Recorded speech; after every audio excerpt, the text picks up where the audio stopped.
Hello and welcome back to the latest episode of the Master None podcast. I'm your host, Stephen Murphy, and I'm joined by the usuals at this stage. We got Sam and Westy. Sam rocking, is it Brisbane Brisbane Broncos. Brisbane Broncos. My rugby league or my NRL team. I got a team in every league, man. He is. You do. I don't know. You literally, yeah. Every league, no team is safe. It's mainly because I'm a jersey guy. I like jerseys.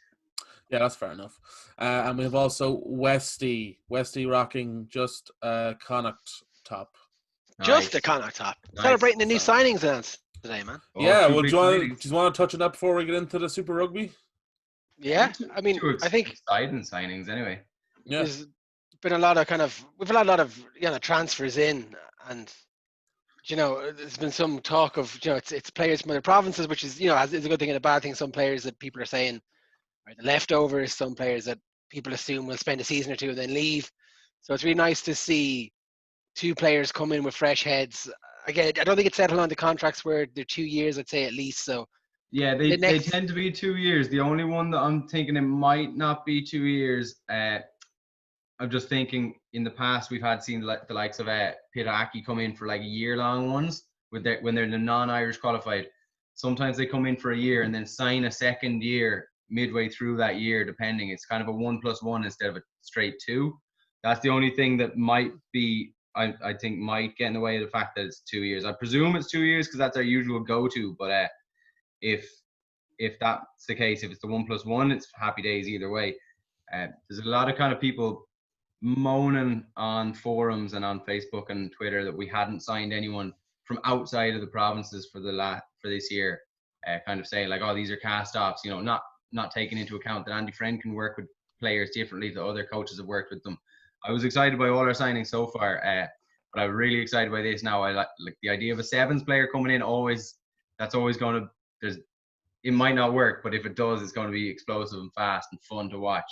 And then the idea of a massive number 8 running it, because when we had John Muldoon, we haven't had a big boshing number 8 in a few years. Like even Muldoon was a bit more finesse than people give him credit. So I'm excited by the two prospects. Hope to see a lot of them now. We were replacing Nia Dialokin and Darrell Leader and some big names in the rotation for the back 3 position. So I presume Ben O'Donnell's going to go into a kind of wing fullback idea. Go on, Bud. Yeah, and lovingly referred to as Bod. He was the Australian Rugby Sevens Player of the Year in 2018. So he comes with a good bit of high regard, and Andy Friend definitely knows him, which is great. It's not like he's taking a punt.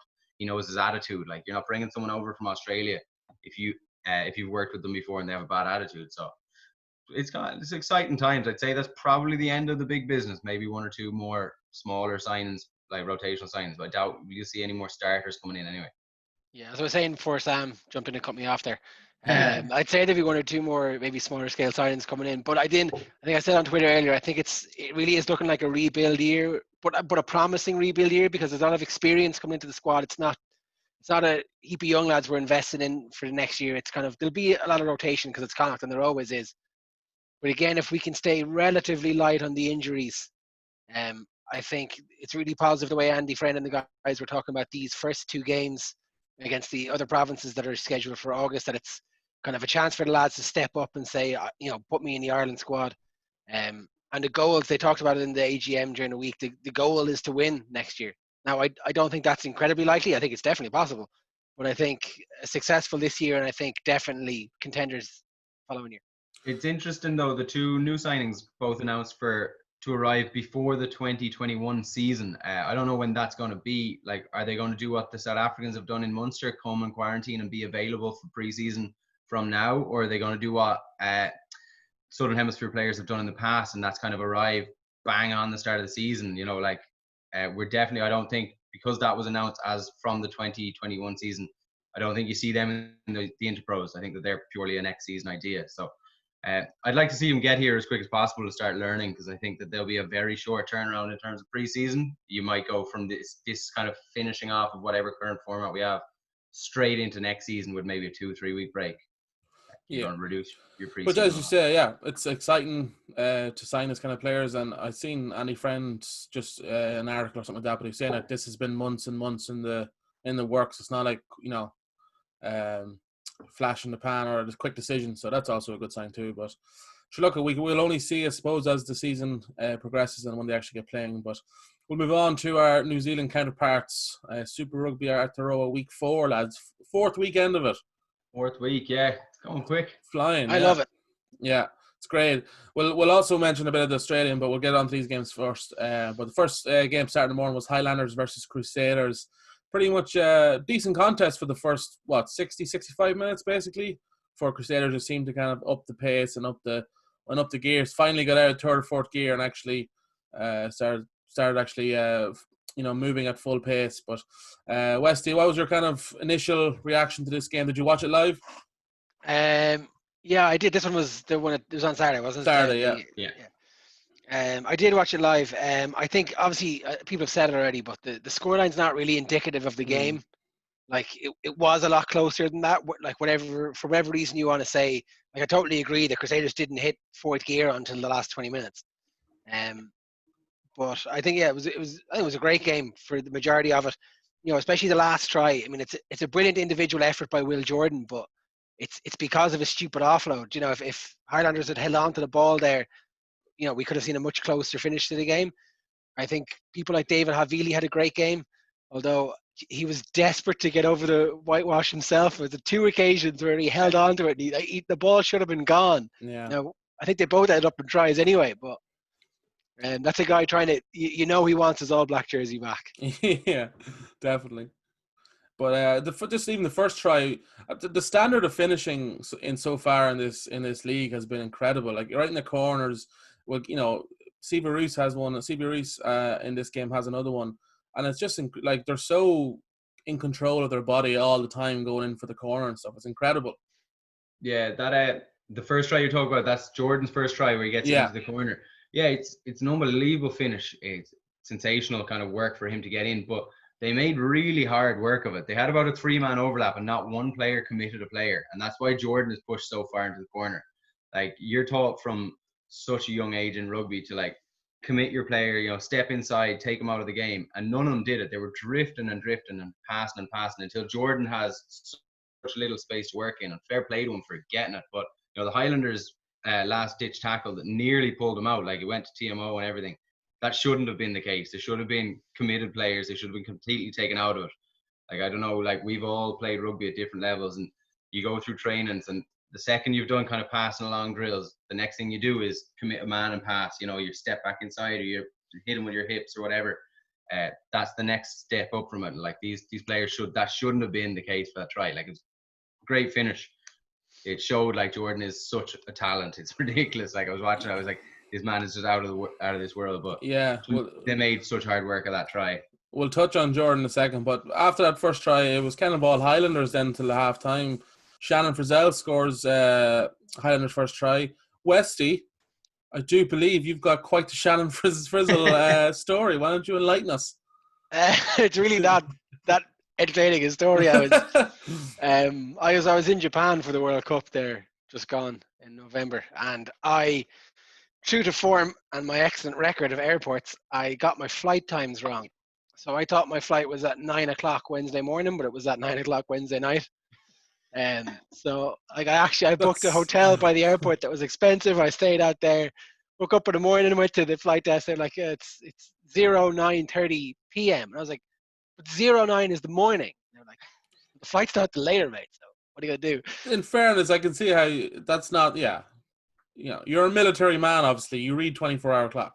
Oh, yeah, for sure. But anyway, so I had this day in Tokyo that I had no idea what to do with. So I went back into Tokyo for the day, went around sightseeing, went to, I think it was Shibuya I was in. And there's a Starbucks that overlooks, Shibuya is the famous crossing, where there's like a cross from every angle. Thousands, yeah. And I was sitting in Starbucks watching people cross, and there was these 2 Kiwi lads next to me, and I started chatting to the 2 of them. One of them went up to go to the toilet, and I realised that when I was chatting, there was Shannon Frizzell. So, yeah, this was the week before the Ireland game. So when they heard I was Irish, they had a bit of a laugh at me. And was he a hashtag nice guy? I was only talking to them for 2 or 3 minutes. Like, it wasn't overly ambitious, but I took a picture with him and I sent it to you guys when he scored that try. Because I'm nothing if not a name dropper, you know. Oh, absolutely. Yeah, of course. Yeah. What kind of coffee did he get? if that's, you know. I think, I don't know, I mean, that they seemed like normal cappuccinos. Is he a latte guy? Is he a frappuccino kind of guy? Is he going iced coffee? Could be iced coffee. Probably he's an athlete. Probably an iced coffee. You're right. Iced Right. coffee. Yeah, it could go. But then, yeah, Highlanders score a second try. Aaron Smith pouncing off a sloppy lineout. Saw the stat from Highlanders lineouts. They seem to be the only team that actually is really, you know, getting a lot of their own lineouts. I think it was like 95% conversion rate, which is incredible compared to some of the muck that we have seen when it comes to the lineouts. But Horrendous lineup. yeah, Aaron Smith snatches on. The player cam this week was Aaron Smith actually watched it.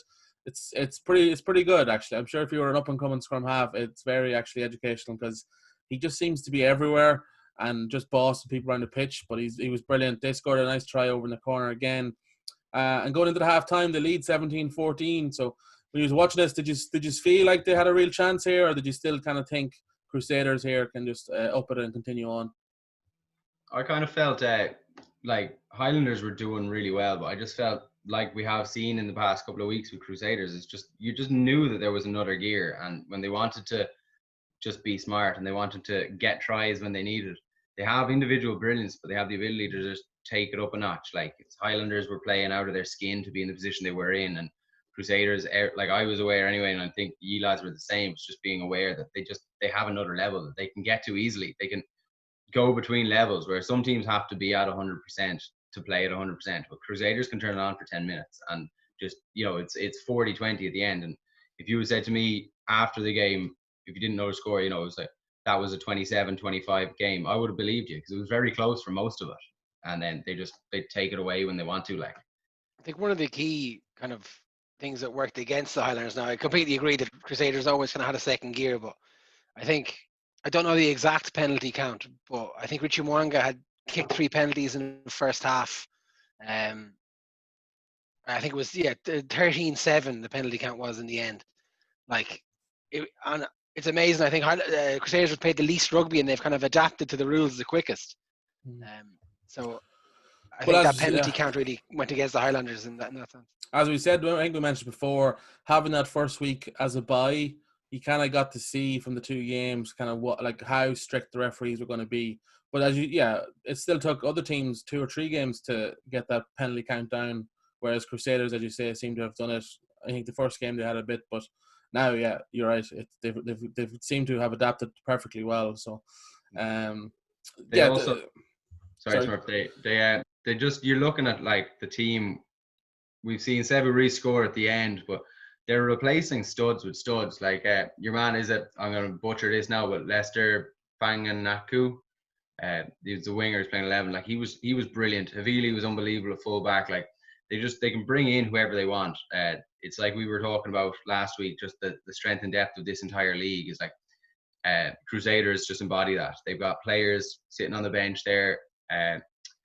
They've got like Arianari and Sevu Reece, Ollie Jaeger, George Bauer coming in, like just making huge differences per game. It's unbelievable what they can do. It's part of the reason why that they can control the game and just keep going until the 80. Like they're scoring, Will Jordan is scoring wonder tries in the 79th minute, 80th minute. It's just, how can you compete with that? He showed Sevu Reece a clean pair of heels on that last try. He took off because at the start Sevu was kind of on his shoulder, I think, but he took off.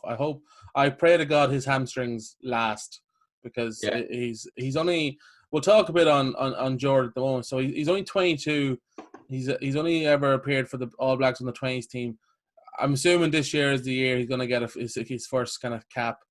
Like that back line, as we were talking about before, adding him into that is just incredible. And he's only 22. Bit of a quiz for his lads. What was his club before Crusaders? I only have it here, so I'm gonna say Otago.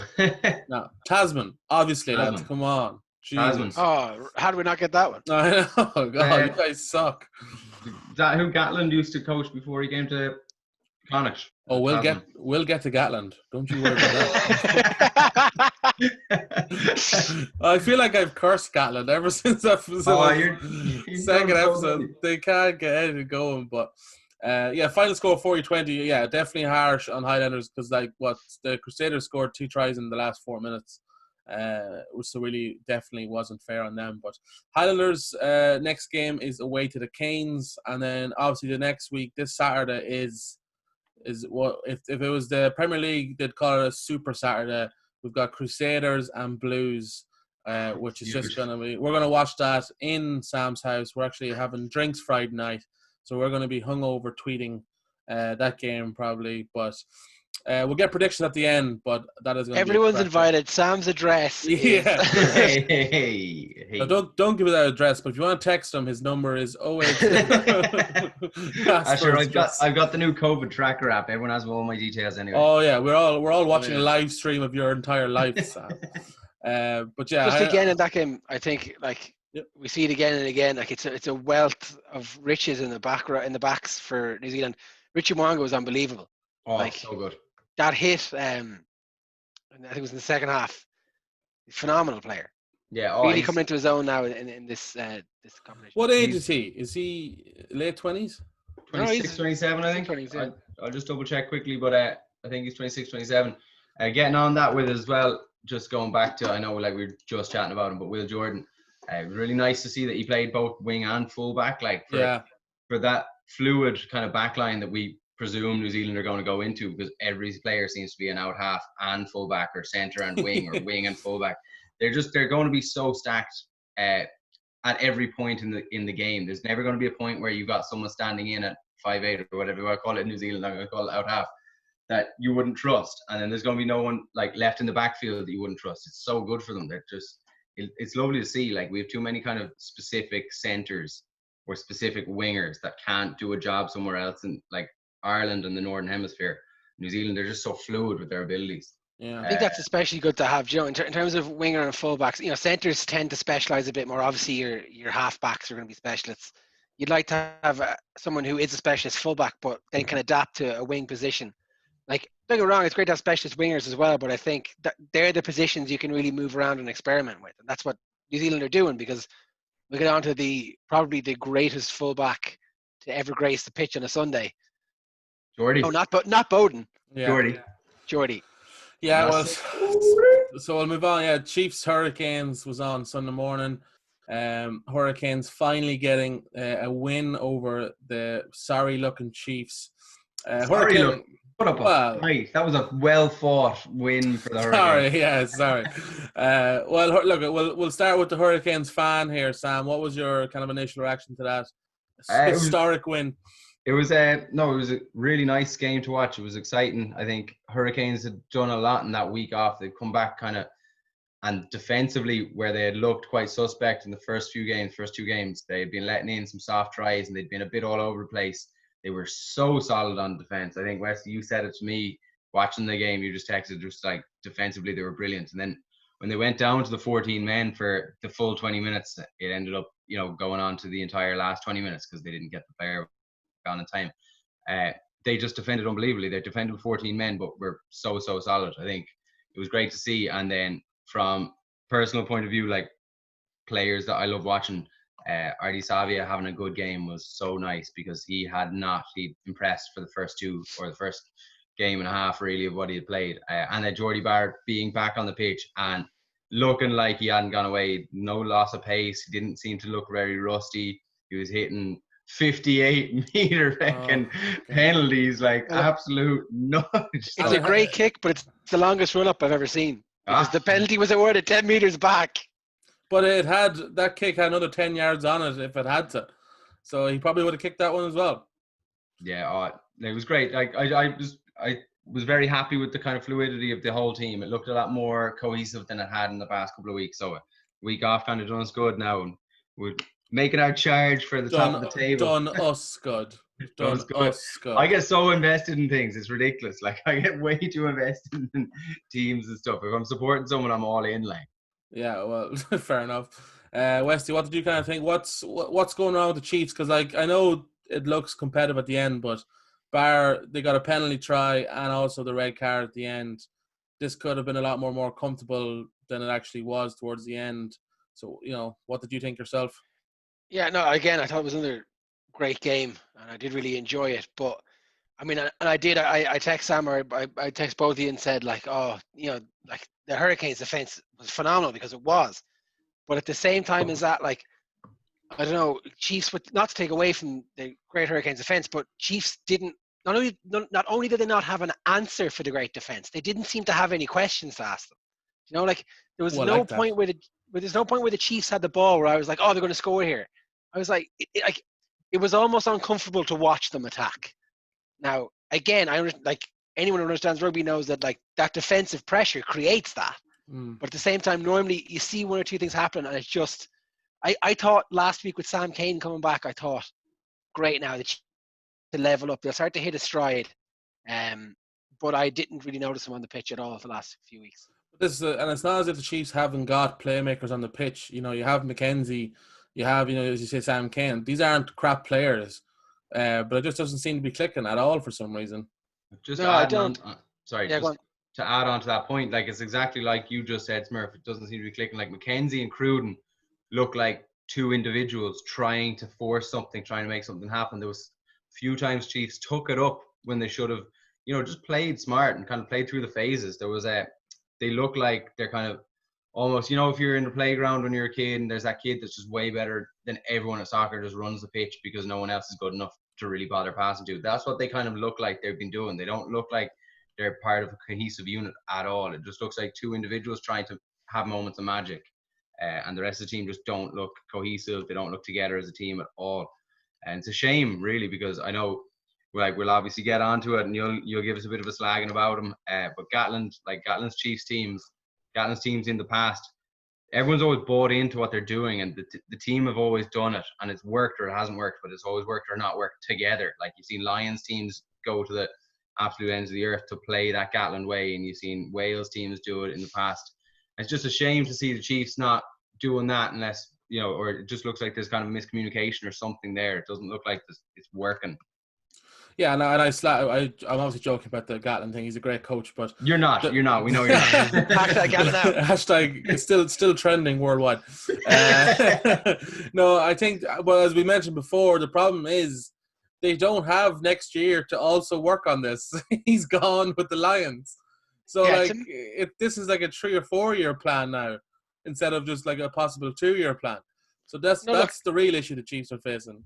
I think it's important to note that they've taken losing. Correct me if I'm wrong. They've taken a losing bonus point from each game. Like, they're not bottom of the table on 0 points. They have 3 points. 3 points.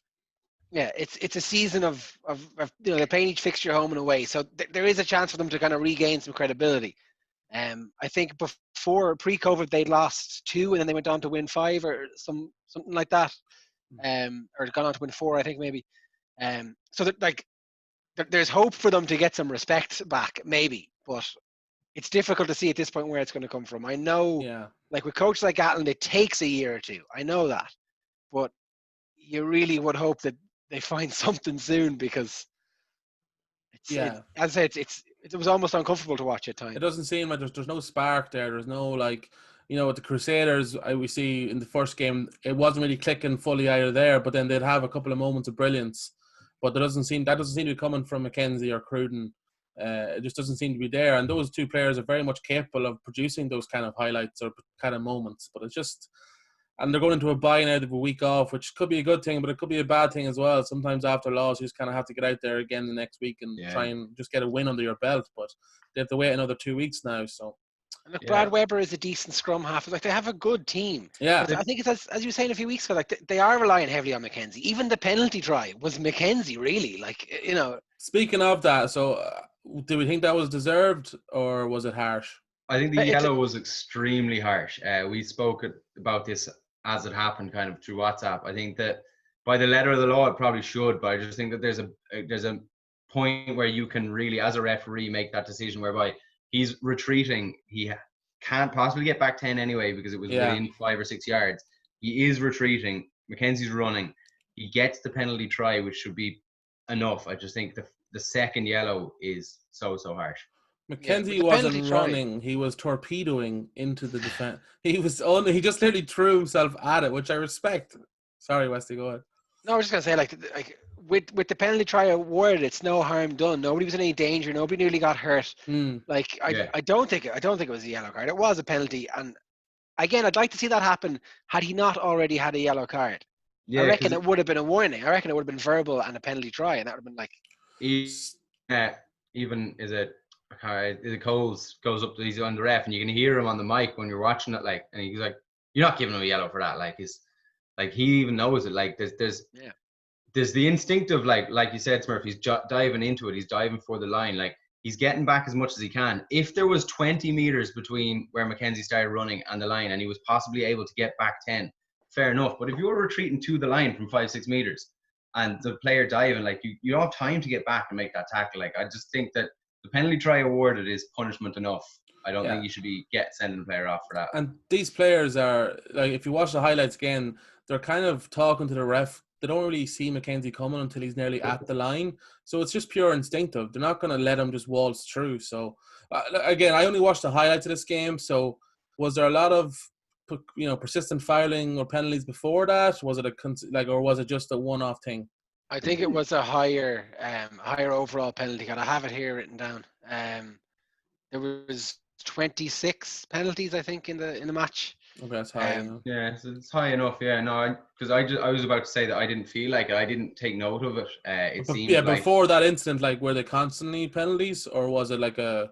It didn't seem like it to me. But if there's 26, there must have been a fair few. But for me watching it, I didn't feel like it was stop-start the way games the first 2 weeks especially were. I didn't feel like it was like that. I thought it was kind of a bit more fluid in terms of the reffing and the leaving stuff go. A few kind of times when there were players that were lying and trying to get onside, and the ref kind of gave them the benefit of the doubt. Whereas the first 2 weeks, you were lying anywhere near the ruck and it was a whistle blown. Yeah, I think it was actually, I think Canes were the offending side. I have it here. I think it's ESPN. It says 15 penalties given away by the Canes, 11 by the Chiefs. So yeah.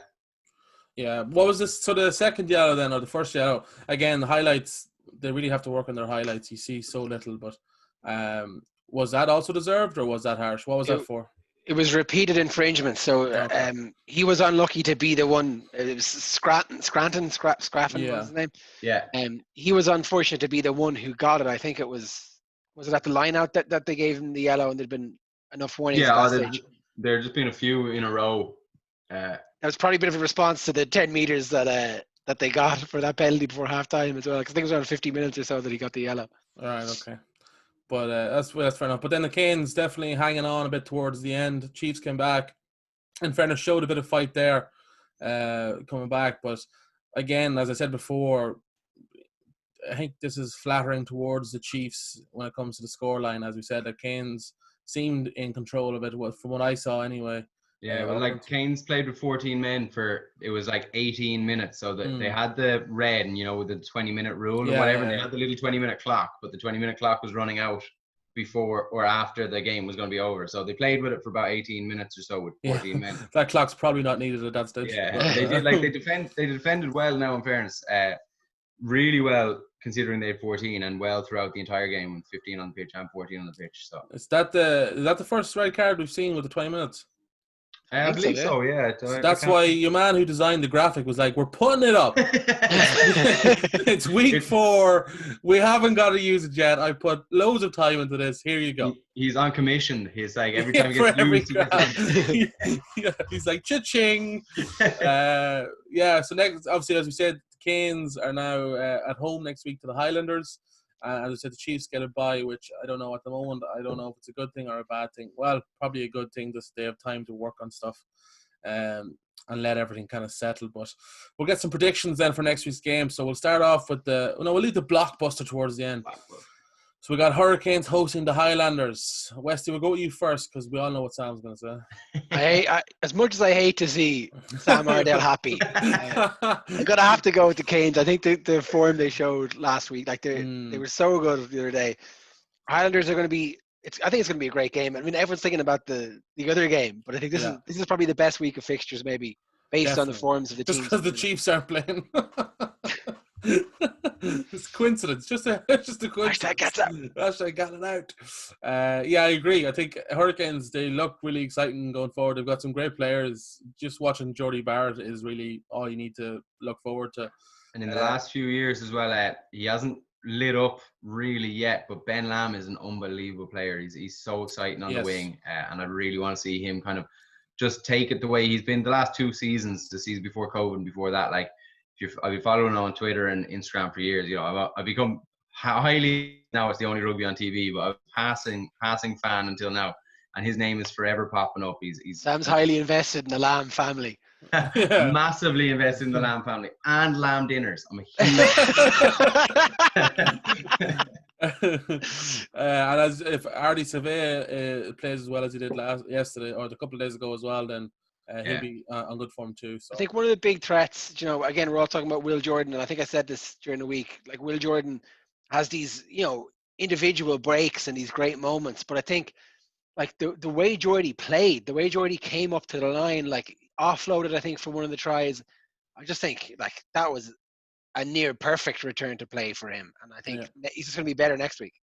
Yeah, it was a beautiful opportunity personally as well, just to, like, Bowden moving from Canes has not just been his brother moving and a big name, it's also been a person that competes with him for the same position moving as well. Like, you know, Bowden would be between 10 and 15 for Hurricanes, as would Jordy. So, like, it's going to be great to see that him stepping up into the position that like been left for him there, and how he steps up into it. Like, people could be talking about him in the same way he's been talking about Bodie in a couple of years' time. Like, yeah, well, so while we're talking about Barrett, I don't think the Japan news broke after last week's pod. What do we think about this? So basically, he can come back he goes next year, 2021, right? Yeah. And then, but he can still come back and play for the All Blacks. He's not going to miss any All Black time. Is that correct? He'll miss a year of All Blacks. Well, he is missing a year. Well, it depends how the next year's schedule works out, but I imagine he'll miss Autumn International. As far as I'm aware, though, I did read something confirming what Smurf has just said. I read something about the way that the 2 seasons will line up is he won't actually have to miss it, because he'll still be technically like registered in New Zealand for off seasons and stuff. I think it's a bit like how the soccer used to work. Bill kind of thing. Do you remember the soccer used to work, Sam, as well? I remember like Robbie Keane would go off and play in the MLS. And then still be able to come back then for play. It's almost like he'll be a continuously professional rugby player for 2 straight years, like Japan, New Zealand. But he might not actually play when he's back in New Zealand. He might become like a registered Blues player, but not actually play, sort of thing. It's a difficult time to step out of the kind of. Well, this is what we're saying. Like look at that back line. Even like with Jordy now coming up as well, it's not exactly easy to come back into. I wouldn't be surprised if there was a bit of push.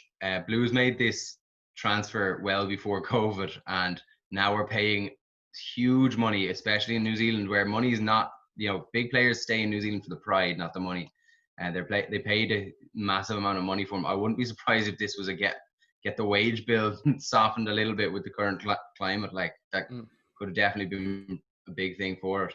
But it's not the first time they've done something like this, that they have players go, or even in the last kind of year, they've started to have players go to Japan for what they call year sabbaticals. Yeah. Get a big paycheck and then come back to the All Blacks. I think there was, I can't think of who in particular, but I think there were a couple of people down to go. There was Sam Whitelock or Brodie Retallick, I think, is technically on a Japan sabbatical this year. And like Sonny Bill has done it. He did it like his entire union career. He was like France, Japan, New Zealand, France, Japan, New Zealand, like wherever he wanted. Well, it makes sense. As in, like, the Japan League isn't bad, I'm sure, but it's still not the same level as Super Rugby is at the moment.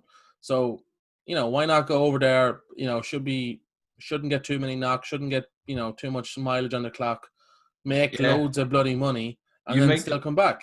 The big thing with the making the money, as well as that, if you're knocking around New Zealand enjoying family life, and then you're told you're going to South Africa for 4 weeks, and then you're going to Australia for 2 weeks, and then you're home and you're all over the place, I'd be like, pay me a rake of money to stay in Japan and go off for an afternoon and come back. That sounds way more appealing. Like if you're not going for a World Cup year and you don't need to be in New Zealand and staying in people's minds, why not do it? Like, it makes so much more sense. It'll be like Beatlemania when he goes over there. It's going to be madness. Yeah. Well, we'll get to. I want to raise a Beatlemania point in a second, but it's actually, I think it's sold to the players by the New Zealand Union. Is that okay? You go, but when you come back, you're signed on for 2 years as well. That's what Bowden has. He's his next 2 years with Blues includes year sabbatical with Troy. He's gone to. the sexiest man alive, as per Japan People magazine, has also signed for the Shining Arcs. Oh, Steve's yes. favourite scrum half of all time, Greg Laidlaw.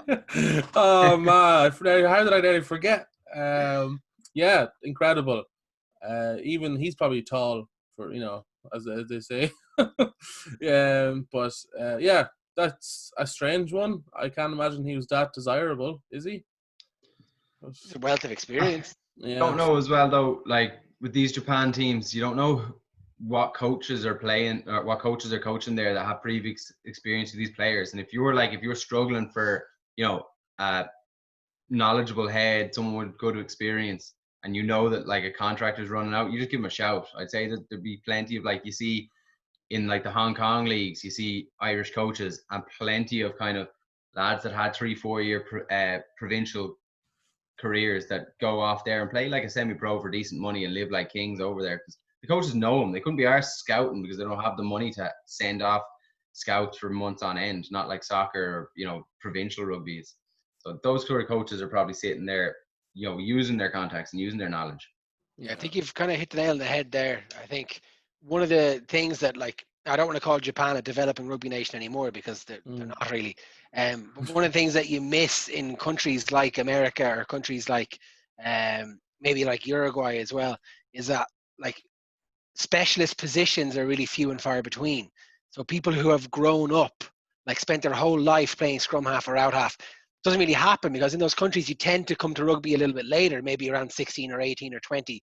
And by all intents and purposes, you're a great, strong tackler, you're a great, strong player, but you don't have the tactical mind of someone who grew up with the sport. Yeah. I think that's one of the advantages of someone like Greg Laidlaw. Even if he's a little bit past it, he has that, like, as I say, kind of knowledge of that position and that kind of decision-making and know-how that you might not have if you're at 21, you decide, I'll be a scrum half. Yeah. It's the same as with like Dan Parks coming to Connacht. Like that was invaluable for like the development of Tiernan O'Halloran. Like, these players with experience come in and you use their knowledge for the end of their career. They get a little paycheck, you get a player learning from the best. Like, and that's win-win really, like in a situation like that team. Like, cause that's one of the league structure in Japan's weird. They have like the domestic league and then they had the Sunwolves for a while, but Sunwolves aren't happening anymore. That's one of the top division domestic teams, I presume. Because I know that some players have gone over to play second division domestic league over there because the money's still way better. See, what they're doing now is, I think it's a 2-year plan, is they're phased, so that you're right. So the top league in Japan is corporate run. So basically, like, Hyundai have a team, Toyota have a team, Suntoy have a team, and like you'll have kind of half the squad is a professional rugby player and half of them are part-time professionals, where they actually work for the company as well. They go in and work a morning shift in the company, and then after lunch they go to rugby training. What they're trying to do now in Japan for their kind of Japan Premier League, I think they're calling it, is they're going to try and phase out that ownership of the clubs, so that the clubs are standalone tier, Premiership proper clubs, like It's about I think the proposal I saw that I read, it says that by 2022 or 2023, that season, the clubs are meant to be standalone. Okay, that'd be pretty cool. All the good players will be gone. Yeah, exactly. But yeah, thanks for bringing that up, Weston. I forgot about that massive transfer. So yeah, we'll get our predictions then for Blues Crusaders. Sam, you can start. I predict that everyone's going to have a really nice time. Sportsmanship will be the winner. I think much like the last few games, I think it'll be very tight for about 60, 65 minutes. And then in the last 10 to 15 minutes, I think Crusaders will open up. They'll win by more than a try, I think, in the end. But I think it'll be very, very tight. I think Blues will be playing brilliantly. And then Crusaders will just walk over the last few minutes. They'll just bang in a Sebu Reese. Should have been in the sports ground try. Shoulda, coulda, woulda. Shoulda, coulda, woulda. Why, Westy? Blues. I'm going for Blues. it. You're my boys, Blues. Westy, I'm right there with you. I'm right there with you. Oh, neither of you are getting a fry on Saturday morning. Fries are for winners. I'll be wearing my blue Western Force jersey because it's the only blue thing that I have. You're going to have to put a sticker over the crest. I will. I'll do it. I'm going to go with the Blues because I prefer them to the Crusaders slightly, but I don't really have any allegiance. But Yeah, I think so, but I'm really looking forward to seeing it. So it's Crusaders are at home for this. So realistically, if I was actually putting money on it, I would say they'd split their home and away game. I think Crusaders would win at home and Blues would win away at home. Stop sitting on the fence. Go on. But I'm picking the Blues. Picking the Blues. Oh, Dan Carter comes on 5 minutes to go. He scores an excellent solo try. Dinks over the top, catches grubbers in the corner. He played 80 minutes of club at the weekend. Yeah, and they won like 47-7 or something. Yeah, but he got hit so late by some hooker. He only clipped doing the round. My most liked tweet of all time came from that clip. All I tweeted was after underneath saying, "Your man's gonna live off that for the rest of his life." Down the pub, you know. Remember that time I cleaned out Dan Carter? You know what I mean? And like 36 people liked it. I was like, "This is nothing. This is simple." But it's true, and I would too. If I hit Dan Carter, you tell me I would not tell everybody that. If I was playing against Dan Carter, I'd run up behind him and just boot him in the back of the leg and run off just for the story. Like, I'm like, but I love you. Secretly, I love you. You're amazing.